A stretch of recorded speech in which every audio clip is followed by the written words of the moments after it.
नमस्कार दोस्तों। नी notification out किया गया है रेलवे रिक्रूटमेंट फेल की तरफ से अप्रेंटिसशिप ट्रेनिंग के लिए नॉर्दर्न रेलवे में। दोस्तों, अगर आप इस ट्रेनिंग के बारे में डिटेल में जानना चाहते हैं तो आप इस वीडियो में कंटिन्यू बने रहिए। तो चलिए डिस्कशन स्टार्ट करते हैं। रेलवे रिक्रूटमेंट फेल इंडिया के all eligible and interested candidates को अप्रेंटिसशिप ट्रेनिंग के लिए ऑनलाइन एप्लीकेशन इन्वाइट करता है। दोस्तों, पहले मैं आपको बताता हूँ कि आपको इस ट्रेनिंग के लिए क्यों अप्लाई करना चाहिए और क्यों नहीं अप्लाई करना चाहिए। तो दोस्तों देखिए, अगर आप ITI कंप्लीट कर लिए हैं और फिर थ्योरी पोर्शन को आपके कॉलेज में पढ़ाया गया है, तो आपको देखिए प्रैक्टिकल थ्योरी पोर्शन को इम्प्लीमेंट करने का अपॉर्च्युनिटी मिलेगा इसमें। साथ ही साथ आपका स्किल भी इन्हांस होगा। सेकेंड देखिए, इस ट्रेनिंग के कंप्लीट होने के बाद सर्टिफिकेट आपको दिया जाएगा आपके स्पेसिफिक डोमेन का। अब दोस्तों देखिए, इस सर्टिफिकेट से क्या होगा, आप किसी भी प्राइवेट सेक्टर में अप्लाई करेंगे ना, तो आपको ज़्यादा प्रायोरिटी दिया जाएगा एज कंपेरिजन टू फ्रेशर्स।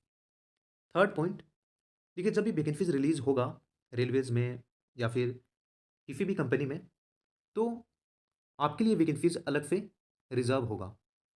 ठीक है, और फ्रेशर्स के कंपैरिजन में आपको ज़्यादा प्रायोरिटी दिया जाएगा। अभी देखिए फेल का वैकेंसीज रिलीज हुआ था, उसमें सिर्फ वैसे कैंडिडेट्स को ही लिया जा रहा था जो कैंडिडेट्स अप्रेंटिसशिप ट्रेनिंग कंप्लीट किए हुए हैं। ओके। अब दोस्तों देखिए, जानते हैं कि आपको इस एप्लीकेशन को क्यों नहीं अप्लाई करना चाहिए।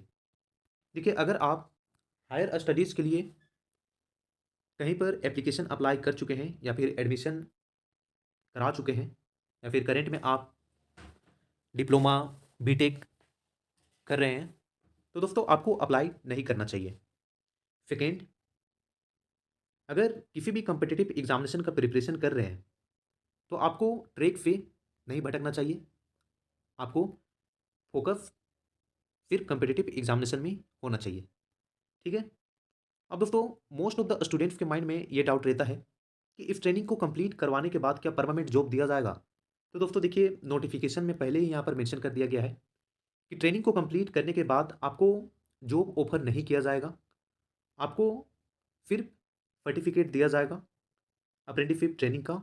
यहाँ पर आप देख सकते हैं। अब दोस्तों जानते हैं कि आप इस एप्लीकेशन को कब से कब तक अप्लाई कर सकते हैं।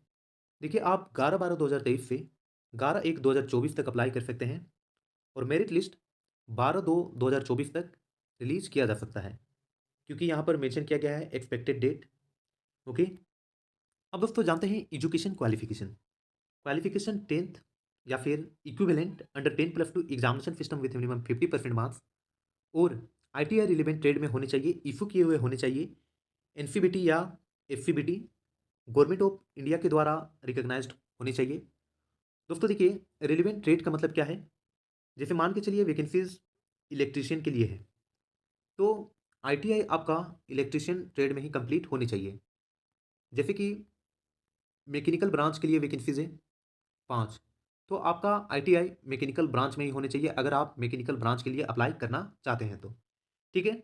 और दोस्तों देखिए, बहुत से ऐसे अभी फ्रेशर्स कैंडिडेट्स होंगे, तो उनके माइंड में भी डाउट रहता है कि अप्लाई करने के लिए एलिजिबल हैं कि नहीं। तो देखिए, अगर आपका ITI 4/12/2023 से पहले कंप्लीट हो जाता है तो आप अप्लाई करने के लिए एलिजिबल हैं। और दोस्तों, इस डेट के बाद आपका ITI कंप्लीट होता है, then you will be not able to apply this apprenticeship training. Right. अब देखिए, एज 15 से 24 साल के बीच में होने चाहिए एज ऑन 11/1/2024। मतलब आपका 15 साल 11/1/2024 तक कंप्लीट हो जाना चाहिए। ठीक है। एज रिलैक्सेशन दिया जाएगा as per the rules. SC ST category के कैंडिडेट्स को 5 ईयर तक का एज में रिलैक्सेशन दिया जाएगा। एज रिलैक्सेशन का मतलब होता है एज में एक्स्ट्रा छूट देना। मतलब अगर आप SC ST कैटेगरी से बिलोंग करते हैं तो आप 15 से 29 साल तक के एज तक इस ट्रेनिंग के लिए अप्लाई कर सकते हैं। OBC कैंडिडेट्स को 3 ईयर तक का एज में रिलैक्सेशन दिया जाएगा।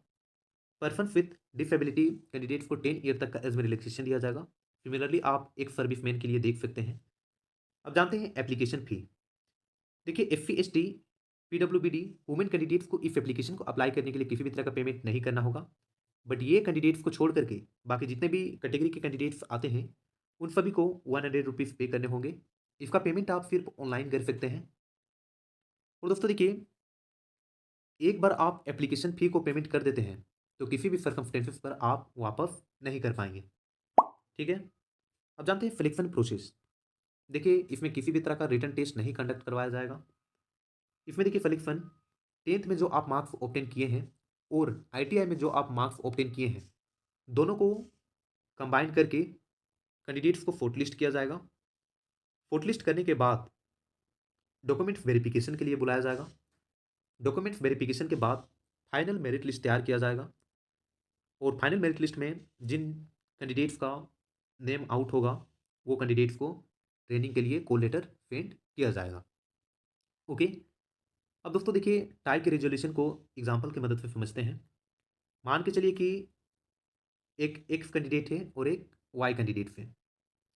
दोनों ही अनरिजर्व कैटेगरी से बिलोंग करते हैं और दोनों सेम ब्रांच के लिए अप्लाई किया हुआ है।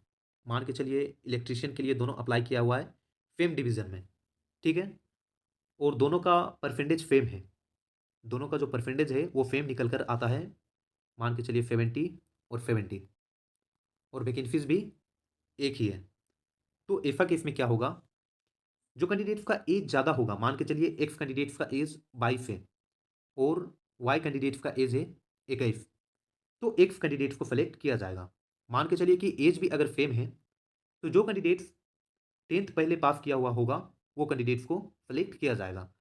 मान के चलिए कि एक्स कैंडिडेट्स 10th का एग्ज़ाम दिया हुआ है 2020 में और वाई कैंडिडेट्स 10th पास किया हुआ है 2019 में, तो वाई कैंडिडेट्स को सेलेक्ट किया जाएगा क्योंकि वाई कैंडिडेट्स पहले 10th का एग्ज़ाम दिया हुआ है।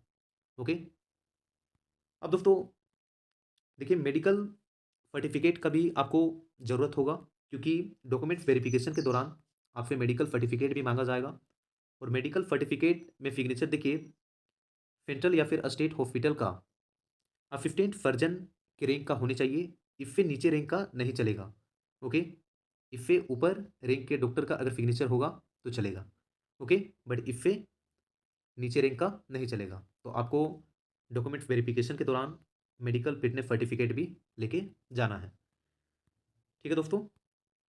अब दोस्तों देखिए, इसमें स्टाइपेंड के बारे में नहीं मेंशन किया गया है, तो अप्रेंटिसशिप एक्ट में जो स्टाइपेंड मेंशन किया गया है उसके अनुसार आपको स्टाइपेंड प्रोवाइड किया जाएगा। ट्रेनिंग का पीरियड भी इसमें नहीं मेंशन किया गया है, आप यहाँ पे देख सकते हैं। बाकी जनरल इंस्ट्रक्शंस को आप देख सकते हैं, मेंशन किया गया है कि notified floats are subjected to change, that is increase या decrease as per administration requirement. देखिए, जो फ्लोट्स मेंशन किया गया है, नंबर ऑफ वैकेंसीज, उसको इंक्रीज या डिक्रीज भी किया जा सकता है। ठीक है। अब दोस्तों देखिए, मेरा एक सजेशन है, अगर आप, मैं आपको नीचे में डिविजन्स दिखाऊंगा, वो सारे डिविजन्स के नियर में रहते हैं, तभी आप इस एप्लीकेशन को अप्लाई कीजिए, इस ट्रेनिंग के लिए अप्लाई कीजिए। क्योंकि देखिए, इसमें आपको किसी भी तरह का टीए, डीए, एचआरए, ये सब प्रोवाइड नहीं किया जाएगा, सिर्फ आपको स्टाइपेंड दिया जाएगा। और स्टाइपेंड भी आपको कितना दिया जाएगा, स्टाइपेंड आपको दिया जाएगा 8,000 से 10,000 के बीच में।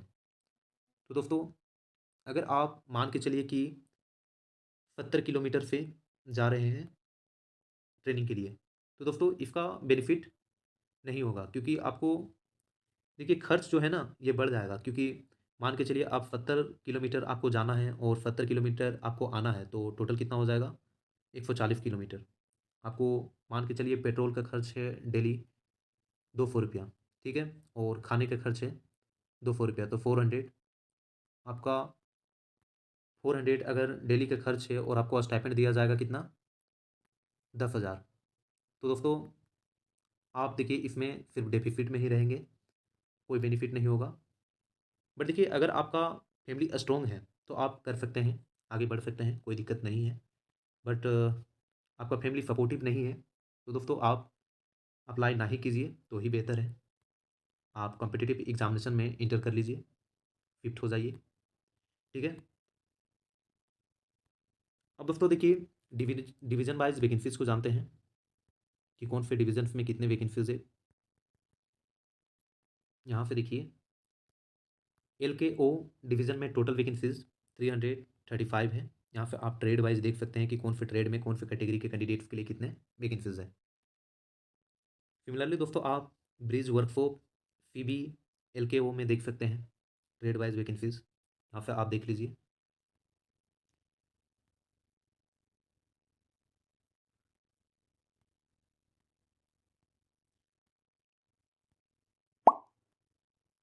तो आई होप दोस्तों इस रिक्रूटमेंट के बारे में आपको क्लियर हो गया होगा।